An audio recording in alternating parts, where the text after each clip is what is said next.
how do we be okay with everything and like despite circumstances around us, how do we maintain that center and that presence and that Yeah. trust in all capitals that life is unfolding exactly as this divine intelligence would have it, and we're co-creators, so Yeah. we can co-create to the extent that we can optimize this,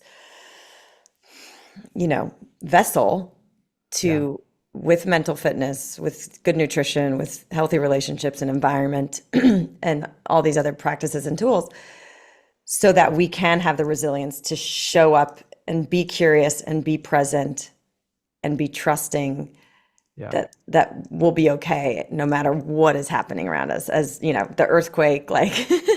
because you just can't control that. And No. I was having a conversation with a girlfriend last night, and politically, and just and noticing how charged up maybe I would be if like the side that the Yeah. outcome that and I'm just looking, and she's like, did you watch the debate? I'm like, I didn't, because A, I had plans, but B, also it's I'm just watching a bad movie unfold. There's no Yes. good Yeah. option here, and there's no, so Yeah. I'm just going to trust that and stay centered and observe, be curious about like where I'm getting triggered and why I feel so strongly, and also be compassionate about other people's triggers because they truly believe that this side, this person, this thing has to happen for them to feel safe and okay. And Yeah. just to like start to have the capacity to reflect on my own need for safety and okayness throughout exterior circumstances, and then have compassion for other people's need for that. And that search for safety and okayness is driving these big reactions and this vitriol and this, othering and this divisiveness that's happening right now. Yeah. So just to That's be so curious important. and watch that and stay centered through it, or at least Yeah. practice so much awareness that you can, if you get pulled off the rails with emotion and defensiveness or, needing to be right, you can come back and go, you know what? Let's just watch it unfold and be curious. Yeah. Well, and from that place, like the other thing I think a lot of people don't talk about is that it's not about just being complacent. I mean, of course we can take steps forward if we want to change something and so forth, but I would suggest not doing that from a triggered place. Like that's not where, when you're all stressed and agitated and so forth, that's not when we do our best thinking. So I think it's twofold. One, A, we deserve to feel good, and we know what it feels like when we're present and things, we feel safe and so forth, and are not triggered by all of these different things. Like and stuff just happens, right? Like that's when really awesome things present in our lives. Plus, from that state, then if you really want to have some sort of change, whether it's in health or whatever, like name the topic, there's abundance of things that we need to work on as a society. Well, you're just thinking from a whole other level of clarity, right? You're not in this like you're in the eye of the storm now, looking out like, okay, I can inject myself here or help here and so forth. And I think a lot of people, I see this in business as well. It's like we need a new plan of attack or a strategy, but like it's coming from ultra stressed about numbers. Well, why don't we do a little breath work first and clear some of that stuff out and just take it down a notch, because you're not going to come to a solution that is the best solution, or that is actually tackling the core issue from this state, right? And Totally. that applies for everything. Yeah. Yeah, I was actually, you kind of went there, but maybe there's a little bit more you can expand on, like with your work, like how do you work with teams usually? I mean, do you just go in there and you address whatever need comes up, or do you go and you guide them through this, teach them the tools so that they can take them forward in their work life and practice them on a daily basis so that they're just overall more productive and calm? What does that look like? Yeah.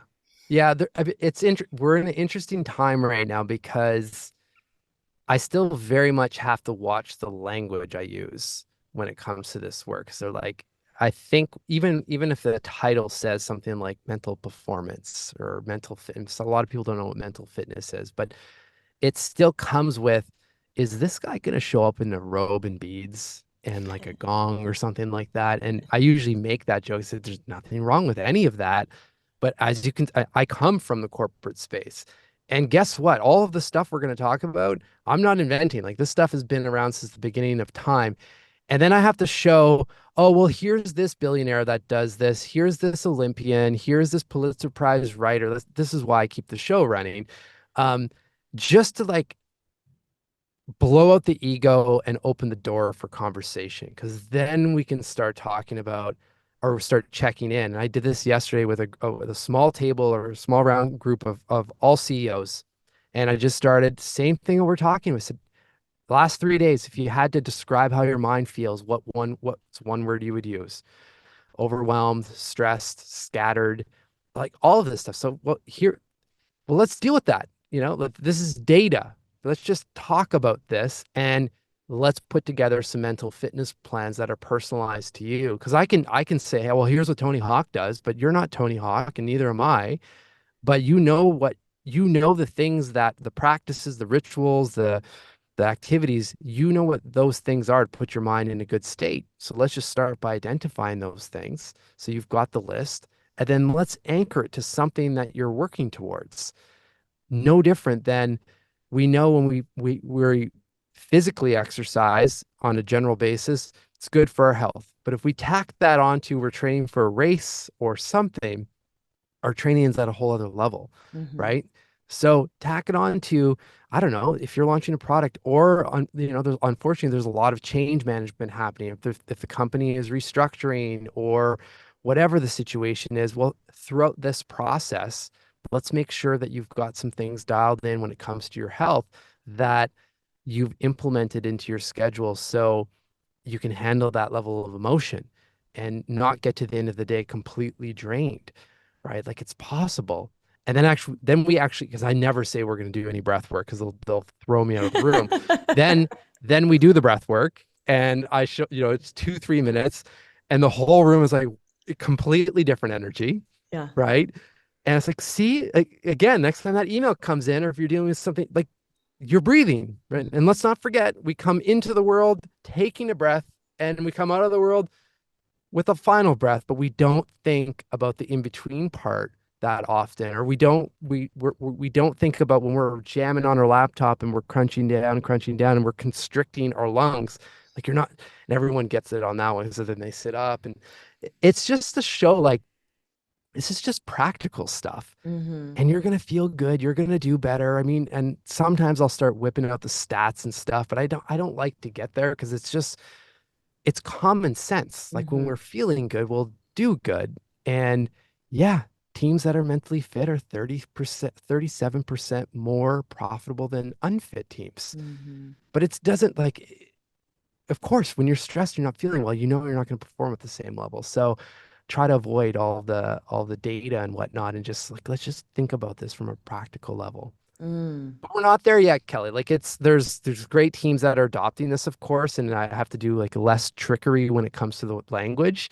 But it's still not at the place where I think in 5 to 10 years it'll be here where it's as adopted as physical fitness. They're like, yeah, I'm gonna go for a run before I meet you for dinner. Like that's, Mm-hmm. it's not there yet.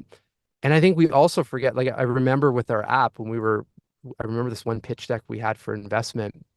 I had a slide in there that was a cover photo from People magazine, and it was David Hasselhoff and Jane Fonda, 1975, and they're jogging on the beach. And the caption was like something like, "Hey, everyone's about to do this. You should really try jogging." Oh my God. That's not that long ago, Right. right? Wild. So, I love yeah, it. Oh my God. The Hoff, the Hasselhoff. Hoff, yeah, Um, so I love, this book is, I think, our individual access to, it says questions that will upgrade your life from legends and world-class performers. I mean, I love Kobe Bryant. You have him in here, the Mama mentality, and just like you said, like, well, I'm not Tony Hawk. So reading this book and just having these bite-sized 6 to 7 minute chapters about what these legends, what their mental fitness was, or what their, leading philosophy, what their motivation was. It's so inspiring. And like, I'm going to put this by my coffee thanks, Kelly. maker, and hopefully it'll be, lighter blue next time you see it Yeah, because it says exactly. sun bleached. But honestly, guys, if you want daily motivation, if you want mental fitness practices and self-reflective questions, I'm just going to like open to a random page and then we can tell everybody where to get it. But so let's see. Coco Chanel. How Oh do I be? yeah. Yeah, Coco Chanel. I hadn't gotten this far in the book yet. It's near the end, but her question at the top is, how do I become irreplaceable? Yeah. And so you talk about behind the question, what presence do I want left behind? How do I foster legendary confidence?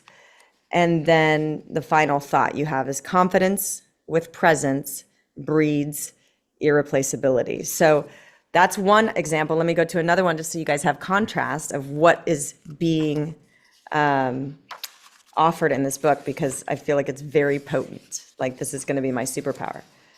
And I'm going to read Kobe because I love him and I miss him. Yeah. Kobe, how do I get to the rim? One of the greatest NBA players of all time. You talk about, what is your motivator? Oh, we're having another earthquake. Okay. And then final thought, what legends have achieved is far less important than how they have achieved it. So this book is chock full of a variety. Maya Angelou, you said, Yeah. Cal Kobe's Fussman. was interesting on that one because that final thought comes from how he studied Michael Jordan and how it wasn't the persona around Michael Jordan. Obviously, it was like the player. It was, how does he dribble? How does he put himself in places on the court where other people aren't there, but he's like 10 steps ahead? Like, what? And that's the whole, like, how do I get to the rim? It has nothing to do with getting to the rim and everything to do with who can we study within our craft or with it that inspires us and understand how they think differently. Yeah. And by default, you'll get to your destination in that sense. Thank you for listening to the Heal with Kelly podcast. Be sure to tune in every Thursday for more empowering wisdom and inspiring healing stories. And make sure you hit the follow button on Apple, Spotify, or wherever you get your podcasts so you don't miss that one episode that holds the answer you've been searching for. Oh, and if you found this episode inspiring, please rate, review, and share Heal with Kelly so that we can grow our audience and reach more people. We truly appreciate it. Lots of love.